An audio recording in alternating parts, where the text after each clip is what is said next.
साथियों नमस्कार। तो आज हम प्रश्नावली 1.2 के प्रश्न करेंगे और हमारा पहला प्रश्न है, सिद्ध कीजिए कि √5 एक अपरिमेय संख्या है। तो पहले हम ये समझते हैं कि ये अपरिमेय संख्या क्या होती है। तो देखो, अपरिमेय संख्या वे संख्याएं हैं जिसे हम P/Q के रूप में नहीं लिख सकते। कुल मिला के हम इसको बट्टे में नहीं लिख सकते, वे हमारी अपरिमेय संख्या होती है। और परिमेय संख्या क्या होती है? तो परिमेय संख्या वे संख्या होती है जिसे हम P/Q के रूप में लिख सकते हैं, है ना। और हमें सिद्ध करना है ये जो √5 है वो हम बट्टे में नहीं लिख सकते, है ना। तो हम एक गलत कल्पना करते हैं। इसको सिद्ध करने के लिए क्या करेंगे? एक गलत कल्पना करते हैं। और वो गलत कल्पना क्या करते हैं? माना √5 एक परिमेय संख्या है, तो मैं इसको क्या करता हूँ? परिमेय संख्या मान लेता हूँ, ठीक है। और जब ये एक परिमेय संख्या है, इसका मतलब मैं इसको P/Q के रूप में लिख सकता हूँ, है ना। तो यहाँ पर ये √5 जो है वो A/B के रूप में मैं लिख देता हूँ। यहाँ P/Q की जगह मैं A/B लिख देता हूँ, है ना। तो क्योंकि ये परिमेय संख्या है तो इसको मैं A/B लिख सकता हूँ, यानी बट्टे के रूप में लिख सकता हूँ। अब यहाँ जो मैंने A और B लिया है वो कैसी संख्या है? सह अभाज्य संख्या है। अब ये सह अभाज्य संख्या क्या है उसको भी समझो। जैसे मैंने एक संख्या ली 13/8, तो 13 के जब मैं गुणनखंड करूंगा तो मिलेगा 13 गुणा 1। 8 के अभाज्य गुणनखंड करूंगा तो मिलेगा 2 गुणा 2 गुणा 1, है ना।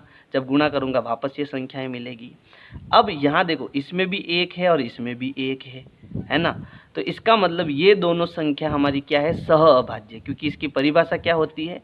ऐसी संख्याएं जिनमें एक ही केवल उनमें उभयनिष्ठ गुणनखंड हो, इसके अलावा कोई भी उभयनिष्ठ गुणनखंड नहीं हो, वो हमारी क्या होती है? सह अभाज्य संख्या होती है। तो यहाँ मैंने A और B सह अभाज्य संख्या ली है, ठीक है। अब प्रश्न हम आगे करते हैं।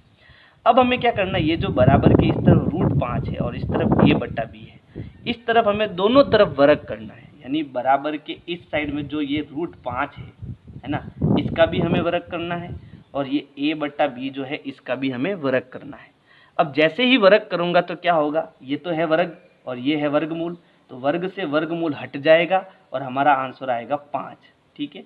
यहाँ भी देखो, A पर वर्ग है, B पर वर्ग है, तो जब इसका मैं वर्ग करूंगा तो यहाँ मुझे मिलेगा A⁴ B⁴, है ना।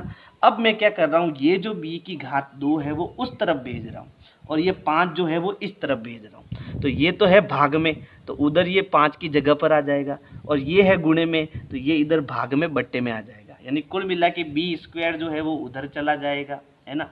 5 जो है वो नीचे आ जाएगा और A हमारा पहले से ऊपर है, A⁴ यहाँ आ जाएगा। ये बन जाएगा हमारा समीकरण नंबर 1। अब देखो, समीकरण 1 हमें क्या कहता है?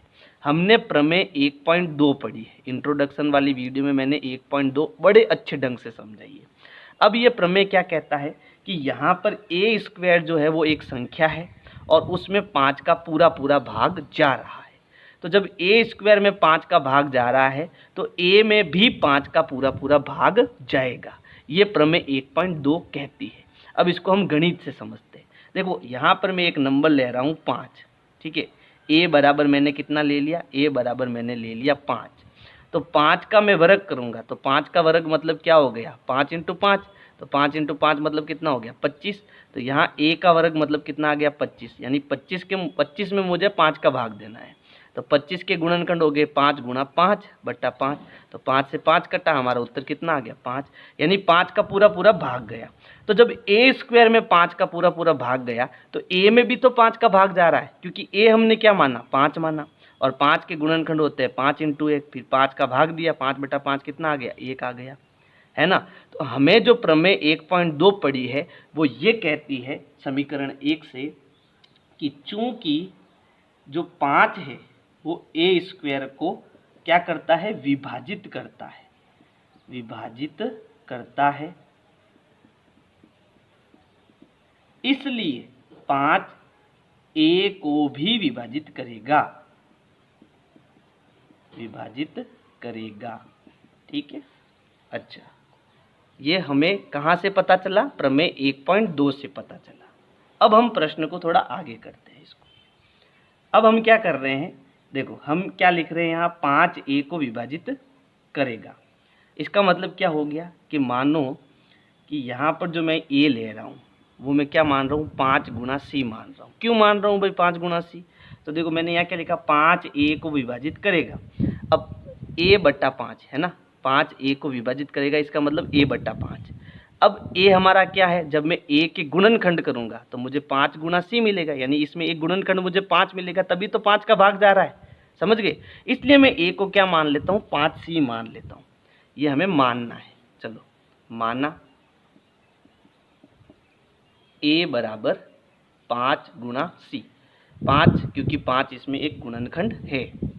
तो हम क्या करेंगे, समीकरण 1 से ए का मान कितना रखेंगे, 5 गुना सी रखेंगे। तो समीकरण 1 हमारा क्या है, बी स्क्वायर बराबर ए स्क्वायर, यहाँ पर ए की जगह मैं कोष्टक बना रहा हूँ, ए स्क्वायर बट्टा 5, और ए मुझे कितना रखना है, 5 गुना सी रखना है, क्योंकि ये मैंने माना है ना, ए की जगह मैंने 5 सी रख दिया।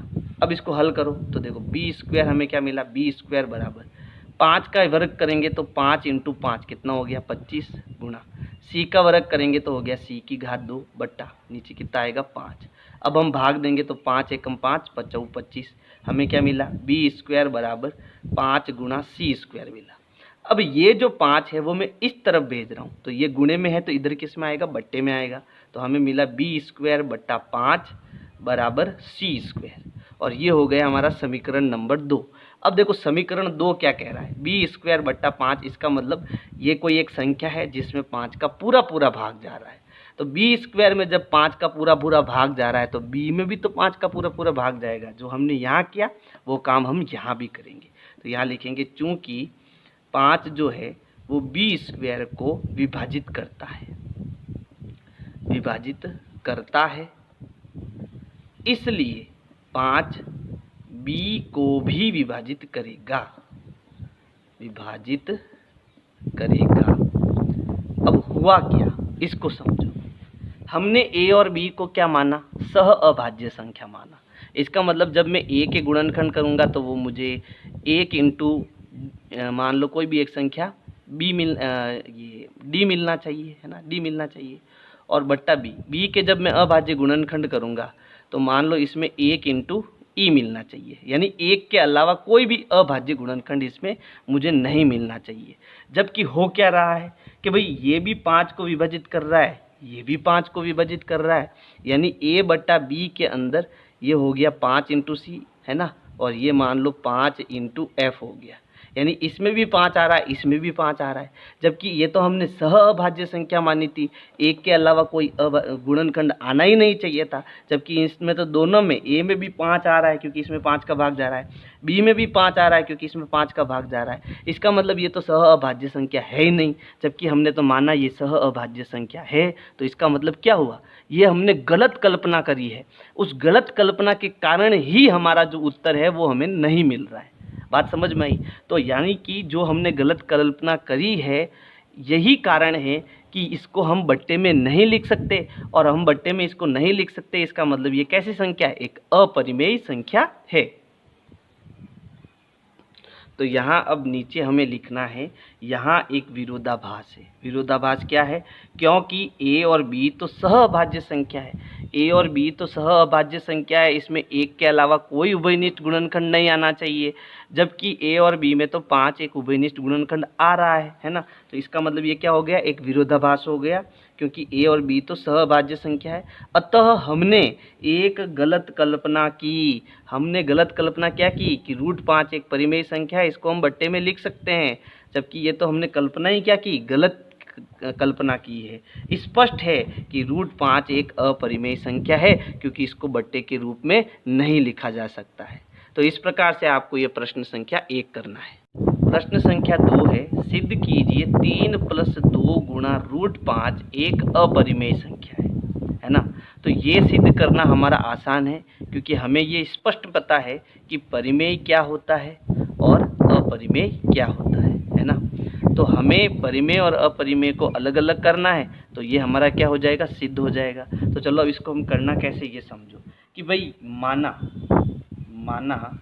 ये जो पूरी संख्या है 3 + 2 गुणा √5 एक कैसी संख्या है, परिमेय संख्या है।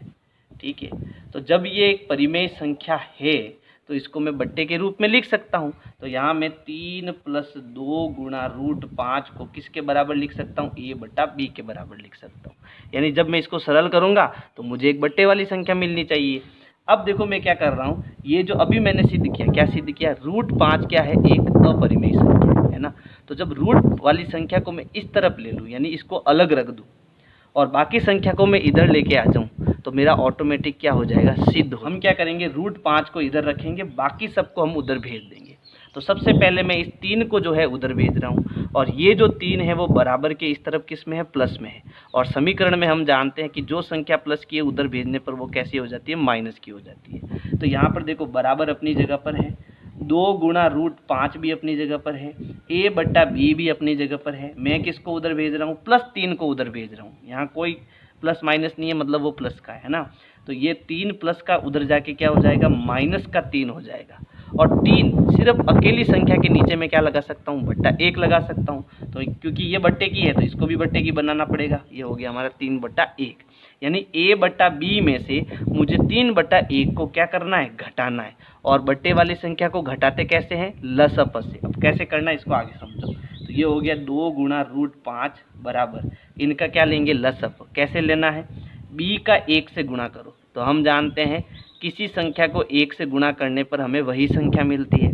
तो b × 1 करेंगे तो क्या मिलेगा, b मिलेगा। अब हमें क्रॉस गुणा करना है, पहले b और 1 का गुणा करके नीचे लिखना है। अब हमें क्रॉस गुणा करना, क्रॉस में 1 का a से गुणा करेंगे तो a मिलेगा, b का 3 से गुणा करेंगे तो 3 गुणा b मिलेगा। 3 पहले लिखना है, b बाद में लिखना है। ठीक है, अब इस 2 को भी हमें उधर भेजना है। तो 2 यहाँ किस में है, गुणे में, तो उस तरफ किस में जाएगा, भाग में, भाग मतलब बट्टे में। तो यहाँ नीचे इसमें b के साथ आ जाएगा ये। तो हमें मिलेगा √5 बराबर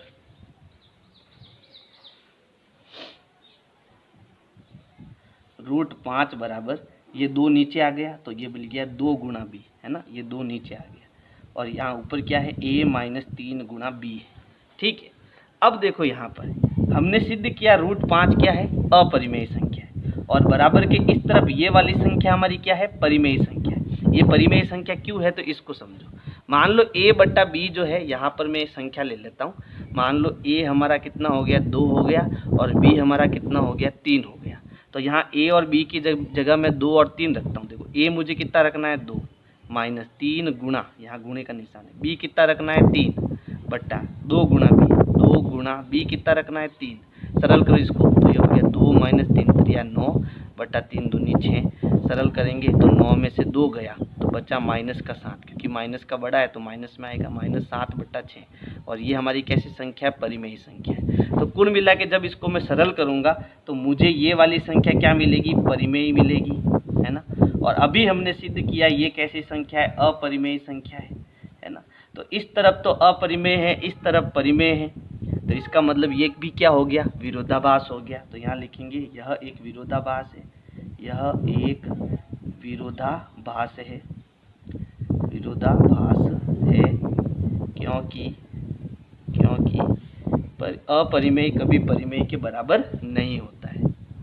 ठीक है, ये क्या हो गया, हमारा अपरिमेय हो गया। ठीक है, यहाँ अपरिमेय कर देना। और ये हमारा, ये इसके बराबर आ रहा है, ये क्या है, परिमेय। तो अपरिमेय और परिमेय कभी बराबर नहीं होता है। अतः 3 + 2 गुणा √5 एक अपरिमेय संख्या है, अपरिमेय संख्या है। तो इस प्रकार से आपको ये प्रश्न संख्या 2 करना है। प्रश्न संख्या 3 है, सिद्ध कीजिए कि निम्न संख्याएं अपरिमेय हैं। ठीक है, तो जैसे हमने दूसरा प्रश्न किया वैसे ही इसको करना है। तो सबसे पहले है 1/√2। तो देखो √2 जो है वो एक अपरिमेय संख्या है। ये मैंने प्रमेय 1.3 में इसको सिद्ध किया था, है ना। तो कुल मिला के यहाँ पर √2 अपरिमेय है और बाकी जो संख्या बचेगी वो हमारी क्या बन जाएगी, परिमेय। और इसी से हमें इसको सिद्ध करना है। तो सबसे पहले हम क्या करेंगे, मानेंगे, गलत कल्पना करेंगे। माना 1/√2 एक परिमेय संख्या है। पहले हम एक गलत कल्पना कर देते हैं, ठीक है। तो जब ये एक परिमेय संख्या है तो मैं 1/√2 को a/b के रूप में लिख सकता हूँ, है ना, जहाँ a और b हमारी क्या हो जाएगी, सहअभाज्य संख्या हो जाएगी और b 0 नहीं होना चाहिए, ठीक है। अब हमें क्या करना है, √2 को उधर भेजना है, बाकी सबको इस तरफ भेजना है, ठीक है। तो मैं क्या कर रहा हूँ, देखो मैं यहाँ पर √2 भाग में इसको उधर भेज रहा हूँ, समझो, देखो 1/√2 है और यहाँ a/b है, तो सबसे पहले b को उधर भेजूंगा तो ये बनेगा b का 1 से गुणा हो जाएगा और b/√2 बराबर क्या बनेगा, a बनेगा, है ना। अब मैं √2 को उधर भेजूंगा और a को नीचे भेजूंगा तो ये बन जाएगा b/a बराबर √2। तो ये हो जाएगा हमारा अपरिमेय और ये हो जाएगा परिमेय और यहाँ क्या आ जाएगा, विरोधाभास आ जाएगा, है ना। तो इसको मैं रीअरेंज कर रहा हूँ, यानी कि इसको सही व्यवस्थित करके लिख रहा हूँ। तो b हमारा यहाँ ऊपर आ जाएगा, a हमारा नीचे आ जाएगा, तो ये बनेगा b/a बराबर, ये √2 कहाँ चला जाएगा, ऊपर चला जाएगा, यानी यहाँ पर आ जाएगा √2। अब b/a, है ना, तो b और a तो हमारी सहअभाज्य संख्या है, तो इसका मतलब ये हमारी क्या हो जाएगी, ये हमारी परिमेय संख्या हो जाएगी। तो ये तो हो गई परिमेय संख्या, ठीक है। और बराबर के इस तरफ ये हमारी क्या हो गई, अपरिमेय संख्या। और परिमेय संख्या और अपरिमेय संख्या कभी बराबर नहीं होती, है ना। तो यहाँ पर क्या आ गया, विरोधाभास आ गया, विरोधाभास आ गया। अतः 1/√2 एक कैसी संख्या है, अपरिमेय संख्या है, अपरिमेय संख्या है। ये हमारा क्या हो जाएगा, आंसर हो जाएगा। अब हम सेकंड वाला करते हैं।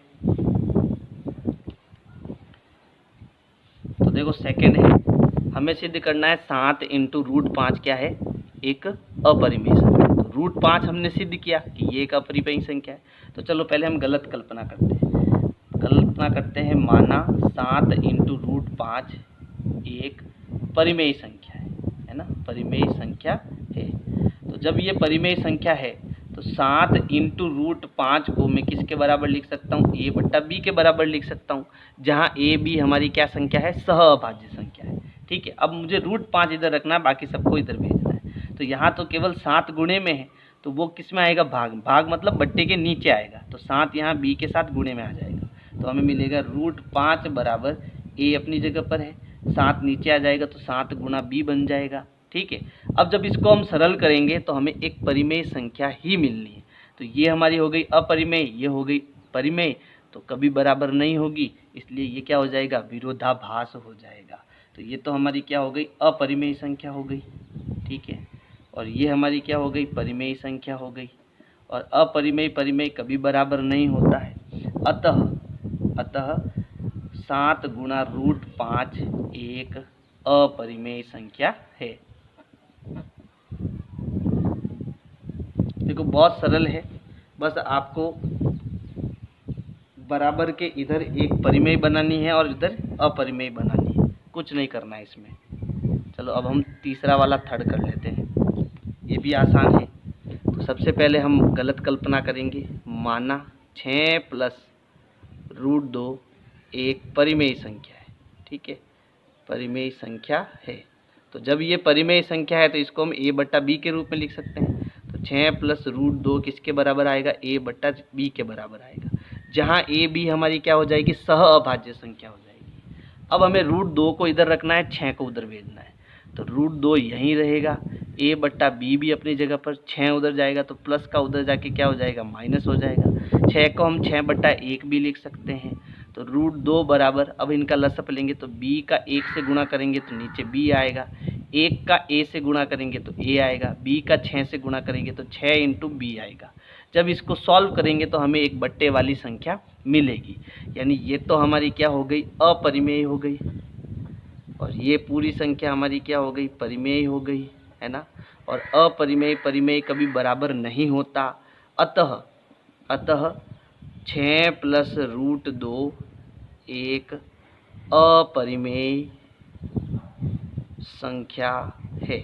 तो इस प्रकार से आपको प्रश्न संख्या 3 करना है। विनय क्लासेज की प्लेलिस्ट के लिए आपको YouTube के सर्च में जाना है, ऊपर लिखना है विनय क्लासेज और सर्च करना है।